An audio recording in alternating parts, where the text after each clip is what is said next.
바로 일본이 따라가가지고 친북 좌파의 얘기를 조심하라고 할 정도 따라다니면서 이간질할 맞아요. 정도로. 네네. 일본 그런 건 고마워요. 우리가 어렴풋이 알고 있던 부분에 대해서 일본이 우리나라 안보실장이 왔다 가면 꼭 그 카운터 파트너가 가가지고 뒤에서 서덕서덕했다. 네. 심지어는 볼턴은 일본의 쇼타로를 빨리 만나가지고 무슨 얘기를 하는지 듣고 싶었다. 나하고 같은 생각을 갖고 있으니까. 그러니까 나랑 똑같다. 일본이 생각하고 나는 똑같다고 얘기를 했습니다. 계속 그런 얘기를. 일본에서 돈 준 거 아닙니까? 이거 잭슨하고 도대체가 판문점 직전에 일본에서 큰 상을 받았으면 지금 생각이 나지 않는데 미일 관계에 공헌한 사람들한테 주는 상을 받고 갔습니다. 정세현 장관도 본인이 현역 시절에 볼턴만 나타나면 모든 일이 다 망가졌다고. 예, 봉투 들고 오면 몹쓸 사람이라고 여러 번 얘기했는데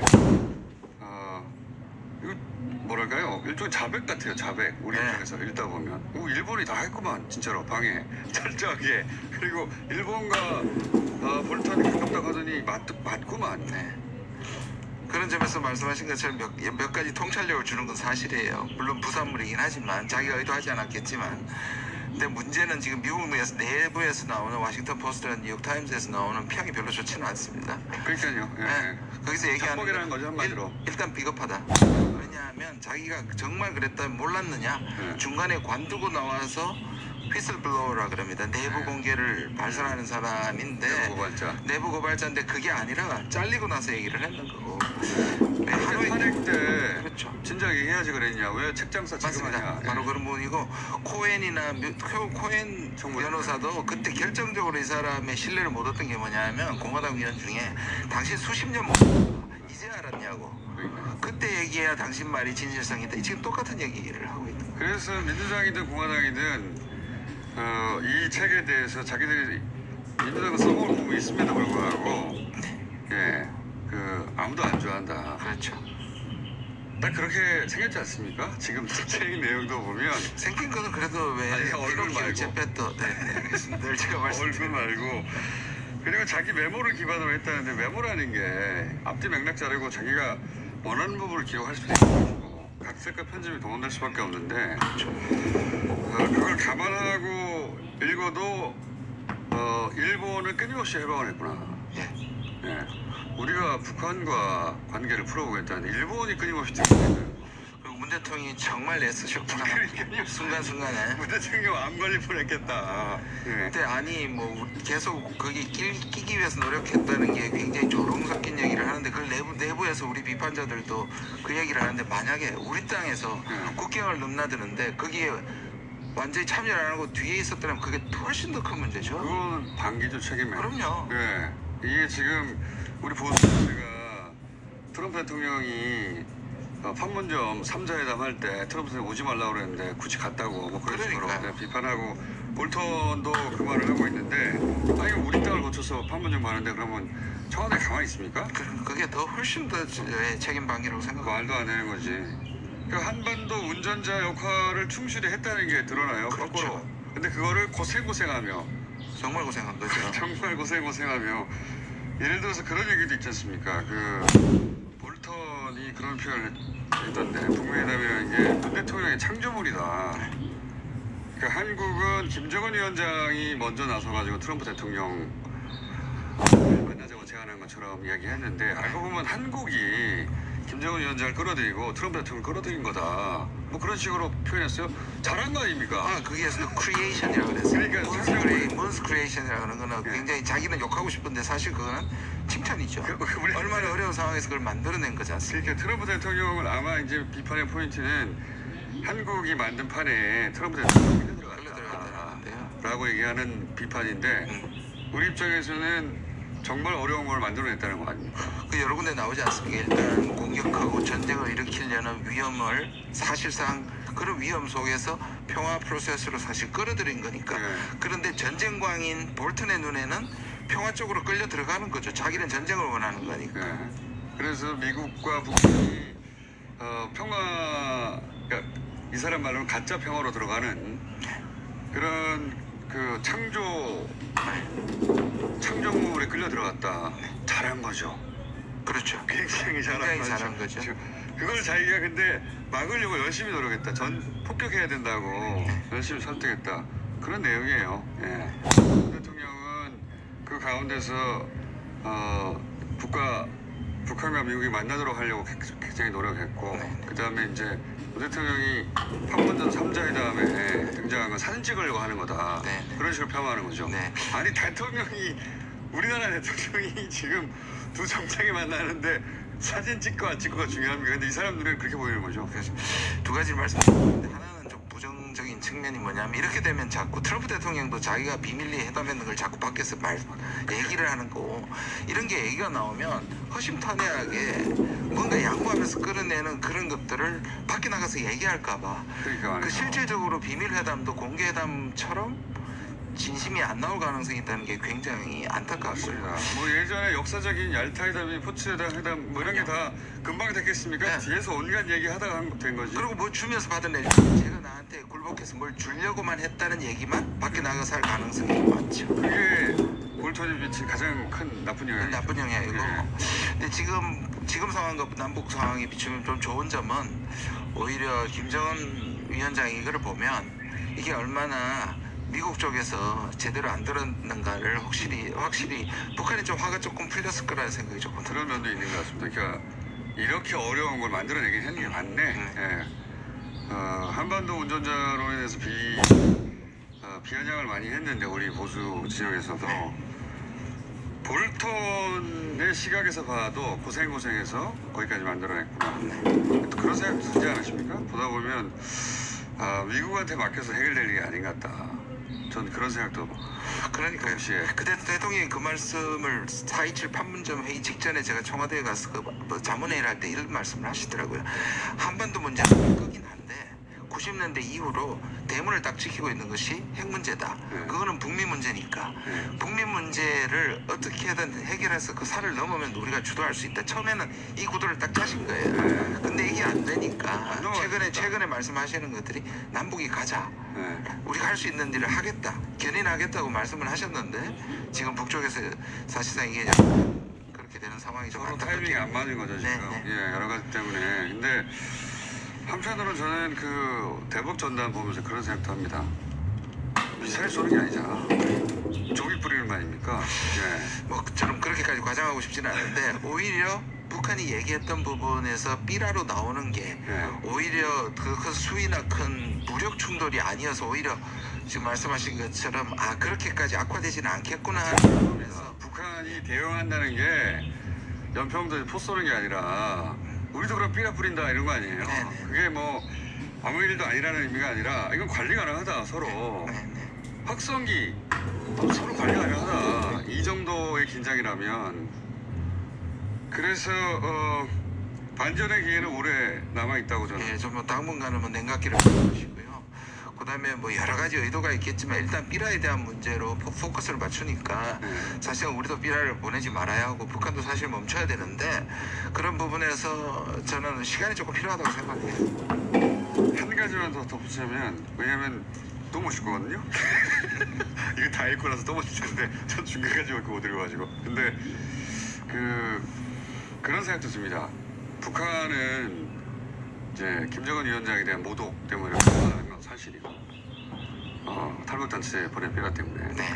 그리고 행동도 행동으로 당신들도 그런 모욕감을 느껴봐라 이런 거 아닙니까? 네, 그렇습니다.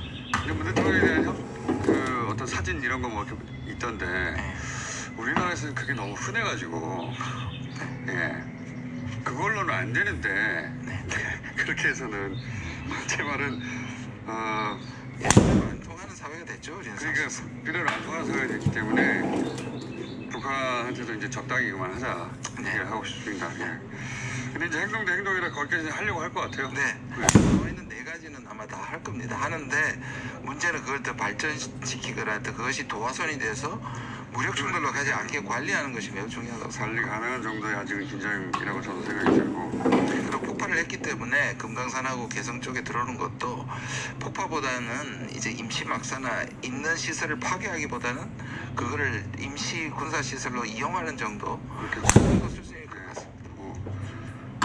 병력의 규모도 굉장히 적다 그러니까 아직은 다 달려가는 생각보다 이 속도가 앞부분은 굉장히 빨랐는데 예. 곧 이 삐라 부분이나 이 중구들은 굉장히 규모도 좀 작고 그런데 조금씩 그러니까요. 생각보다 늦습니다. 한국의 대응을 보려고 하는 거겠죠. 네네. 네. 6월 25일 날 남쪽에서 전단을 어떻게 쳐나는지도 보고 네네. 그다음에 전단 금지법 만든다고 하니까 그것도 보고 이러면서 이제 서로 수위를 조절해 가겠죠. 그러다가 어느 순간 반전의 기회가 올 거라고 저는 생각하는데 어쨌든 이 볼턴 관련 뉴스는 계속 나올 텐데 태도가 그겁니다. 예. 과대망상인 것 같고 중2병 아닌가 이 정도 되면. 그 스키조프레닉이라는 말 중간에서 그게 이제 조현병으로 조현병, 예. 했는데요. 그게 보통 크레이지보다는 아예 병을 지칭하는 건데 본인이 뭐 과거에 정신분열증이라는 말로 쓴 거니까 본인을 지칭하는 말과처럼 보였습니다. 저는. 오늘 여기까지 일단 하고 또 모시도록 하겠습니다. 국립외교원 김준영 원장이었습니다. 감사합니다. 네, 감사합니다.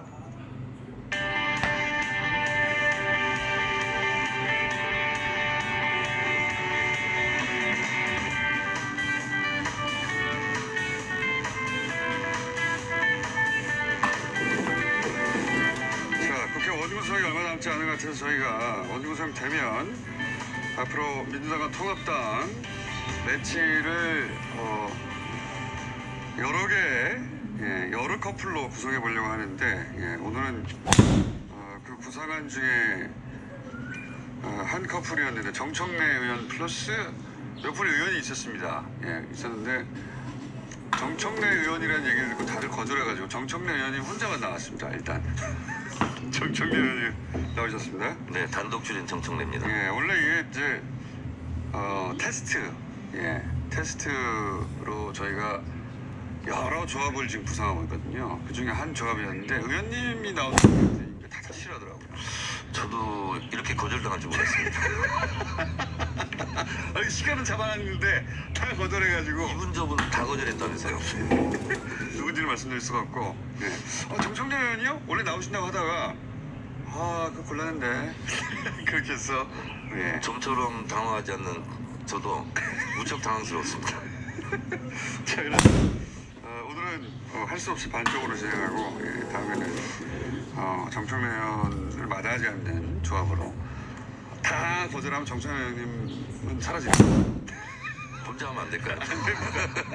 사연 봐서 그거는 그러면 이제 어쨌든 시간을 잡아놔가지고 저희가 뭐 여쭤보겠습니다. 이번 주에 원구성 마무리 됩니까?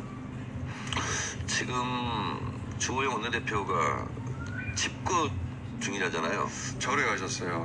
근데 지금 손학규 대표가 잘하는 일이었는데. 근데 집거 중에 인터뷰하고 막 이런 거 봤어요. 저는. 노출되고. 근데 어쨌거나 제가 봤을 때는 주호영 원내대표가 왜 저렇게 절을 다니면서 저러실까. 짧게 하셔야 돼요, 의원님. 내부 문제 같아요. 어떤 내부 문제가 있습니까? 제가 알고 있기로는 11대 7 통합당에서는 제안한 거다, 민주당이. 근데 저희 원내 지도부에 제가 확인해 보니까 가합의가 된 거 아니냐. 원내대표가 이제 그걸 가지고 이제 추인을 받아야 될 거 아니에요. 주호영 원내대표의 의지가 담긴 아니었다는 거예요, 그게? 원래? 의지가 아니었어도 어쨌든 민주당에서 이런 제안이 있었다. 라고 이제 보고를 했는데 거절당했다는 거예요. 원내대표가 원래는 가져가가지고 이제 설득해야 되는데 그걸 못하고 거절당했다. 네, 거절당했다는 거예요. 그러니까 사실은 민주당에 대한 섭섭함보다는 당 내부에 대한 섭섭함이 더 있는 거 아니냐. 주영 원내대표가 지도력 문제가 생길 수 있으니 일단 그러니까 나 사퇴하겠다 하고 갔잖아요. 그러면 그 다음 수는 말려야 되잖아요. 복귀해라. 결국은 김종인 비대위원장도 가서 복귀를 종용했고 그래서 복귀하는 수순을 밟았죠. 다른 또 의원들도 가서 복귀를 종용했으니까 조만간 복귀할 것은 사실인 것 같아요. 근데 이게 당내 정리가 안 돼서 그런 거였다? 그런 것 같아요. 그렇게 자, 그런데 또 통합당 지도부에서는 네가 가라 하와이처럼 18개 다 가져가라 이렇게 얘기를 하는데 그러면 그것이 단일한 입장이냐 또 그래 보이지가 않아요. 그것도 사정이 있습니까? 또 7개 상임위원장을 하고 싶은 중진 의원들이 있을 거 아니에요. 당연히 있겠죠. 그거는 상임위원장도 중요한 자리니까. 그래서 기사 뉴스 이렇게 보면은 익명으로 한 중진 의원은 그래도 쪼개기 뽑기로 해야 되는 거 아니냐. 네. 그래도 우리가 위원장을 해야 되는 거 아니냐. 그런 분들이 적지 않아 있다는 거죠. 적지 내부에. 않아 있어 보여요. 그러니까 결국은 통합당 내부에 단일한 의견이 지금 없는 거예요. 그래서 지금 협상이 난항인 것이지 거기서 단일한 대우를 18개 다 가져가라는 게 협상 전략일 뿐이지 실제로 내부 사정은 좀 다르다. 그래 보여요. 그러면 저희로서는 먼저 단일한 뭐가 있어야 될 거 아니에요. 네. 그걸 가지고 받든 네. 아니면 무슨 협상을 하든 깎든 붙이든 해야 될 거 아닙니까? 근데 우선 통합당에서 그런 단일한 의견이 없는 것 같다. 없다. 네. 근데 이 상태가 이번 주말까지 개선될 일은 없고 이대로 쭉 가면 민주당은 어떻게 합니까? 그러면 결국 저희는 지금 당 지도부의 입장이 18석 다 가져가라. 예. 다 가져오는 수밖에 더 있겠어요. 그러니까 그 중간에 진위가 뭔지 확인하고 네네. 그다음에 단일한 대우가 의견이 통합됐는지 듣고 이렇게 상황이 언제까지 기다릴 수는 없고요. 예. 당장 3차 추경이 있는데 이것은 시간이 제일 문제잖아요. 예.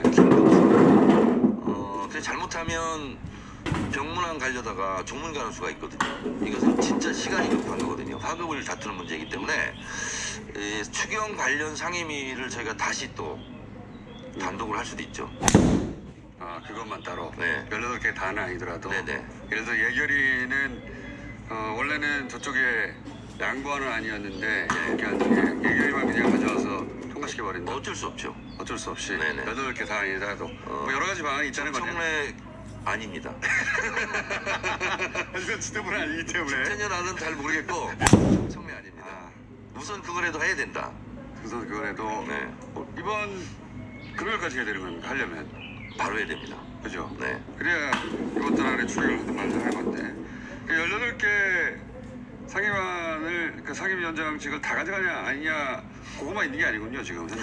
이게 사실은 좀 크게 생각해 보면 11대 7로 하면 네. 책임을 지느냐 네. 여야가 그건 아니지 않습니까? 그렇죠. 그리고 11대 7이더라도 저희가 무한 책임을 지는 거고 정부 여당으로서 네. 또 18개를 다 가져와도 또 무한 책임을 지는 거예요. 그래서 마찬가지다. 그래서 어차피 레토릭에 불과하다. 그러면 최종적으로 18개 다 가져가는 안도 당내에서는 지지가 꽤 높아요. 상당한 지지가 있죠. 근데 이제 그걸 그렇게 다 가져가려면 독식하고 독재한다는 프레임과 공격이 있을 수 있지 않습니까? 그걸 노리는 것 같아요. 네. 근데 저희가 6개 상임위를 단독으로 했어도 국민 여론은 좋았지 않습니까? 오히려 지지 약간 올라갔습니다. 그리고 국민들은 솔직히 말씀드리면 상임위원장을 누가